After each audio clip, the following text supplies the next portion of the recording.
Warhammer 40k Dawn of War 4 is set to release on September 17th of this year, and honestly, I think that all of the hype surrounding the game is completely justified. Any doubts that I may have had before the developers of the game, King Art Games, revealed raw multiplayer gameplay showcasing all 4 of the game's factions have been completely cleared up.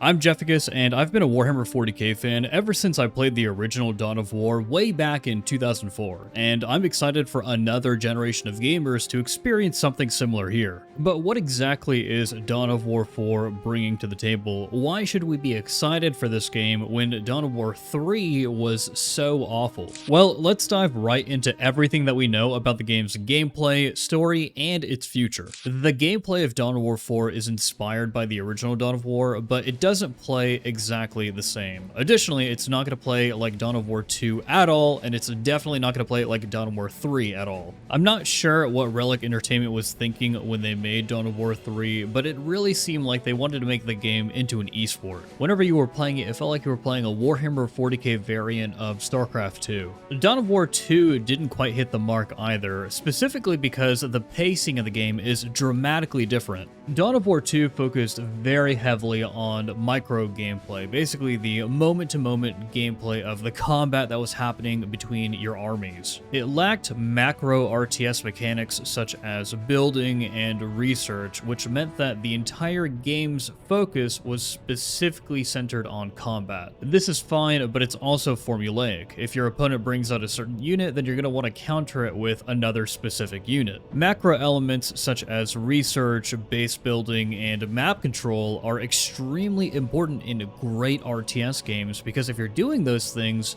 then by the time you reach endgame, then you'll be coming out ahead of your opponent. Dawn of War 4 takes these elements from the original Dawn of War and introduces them into the modern era. 4 different armies with 4 distinct playstyles, but also with various research paths and building paths that you can customize and fine-tune to the exact specifications that you want your strategy to be played at. Researching in Dawn of War 4 doesn't cost any resources. What's going to separate a good player from a bad player in this game is the ability to keep up with your research and with your buildings while you're micromanaging your army on the other side of the battlefield. Additionally, unlike Dawn of War 2, information becomes extremely important. You have to keep up with how your opponent is macroing and what strategy they're building into. For example, are they trying to rush the highest tier units in the game, or are they going to stop at tier 2 and then just invade your base and end the game as quickly as possible? But don't let these micro and macro RTS elements intimidate you. The pacing of Dawn of War 4 looks very approachable for new players. From what we've seen of Dawn of War 4, the game is proving to be quite dynamic and versatile. On launch, the game is going to feature 4 primary factions to include the Space Marines, Orcs, Necrons, and Adeptus Mechanicus, a campaign consisting of 70 missions and several hours worth of cinematics and cutscenes, Last Stand, Skirmish Mode, and Multiplayer. And all of these modes support co-op. This is the widest range of game modes ever introduced in a Dawn of War game, let alone in the RTS industry in general. So if you've never played an RTS, or the entire genre just intimidates you because of how complicated it could be, Dawn of War 4 is actually going to be the ideal game to start off with. Additionally, this wouldn't be a Warhammer 40k game if it didn't have a great customization that allowed you to live your best 40k life. So of course, King Art Games is going to be including the army painter from every previous Dawn of War game. If they didn't ship the game with this, I would be worried. But for the most part, Dawn of War 4 looks like it's going to appeal to 2 audiences: Warhammer 40k fans and potential Warhammer 40k fans, which is exactly what a great Warhammer 40k game should be trying to do. It's not trying to be an esport, and it's not trying to appeal to a wider audience. And this is extremely clear because Dawn of War 4's story is the developers' #1 priority. For the first time in Dawn of War's history, the developers are actually consulting a Black Library, aka a Warhammer or Warhammer 40k author, to write the narrative for them. John French wrote the first Siege of Terra novel, Solar War. When it comes to setting the stage for massive battles and legendary wars, he's the guy for the job.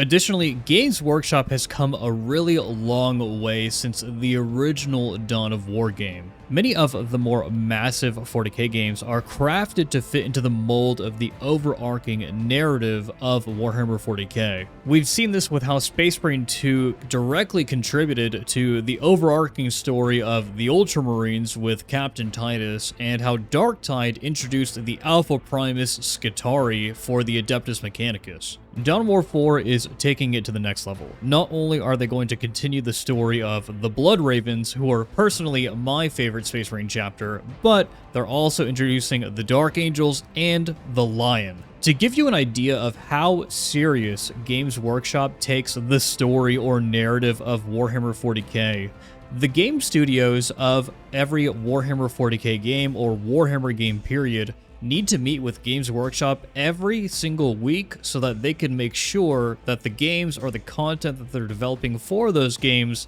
meet a certain quality standard. I'm not sure when this started, but rest assured, this is common practice in the industry when you're working with Games Workshop nowadays. For Dawn of War 4 to have received permission directly from Games Workshop to use the Lion, a Primarch, which is one of the most important characters in the entire narrative of Warhammer 40k, is absolutely insane and shows how much faith Games Workshop has in this game. If Games Workshop trusts this studio to develop a great Dawn of War game, then so do I. And for me, this is where the hype really starts to set in, because not only is Dawn of War 4 going to have a great story, not only is it going to have all of these game modes available on launch, but it's also going to have a lot of post-launch support. In the modern era of gaming, gamers know exactly which video games they like, and they also like knowing that more content is coming to those games. We already have an idea of how Dawn of War 4 is going to fund future products. It's going to be going with an expansion model where you buy each expansion a la carte. Dawn of War 4 is introducing a pair of expansions, the first of which is going to introduce a Blood Ravens story prologue,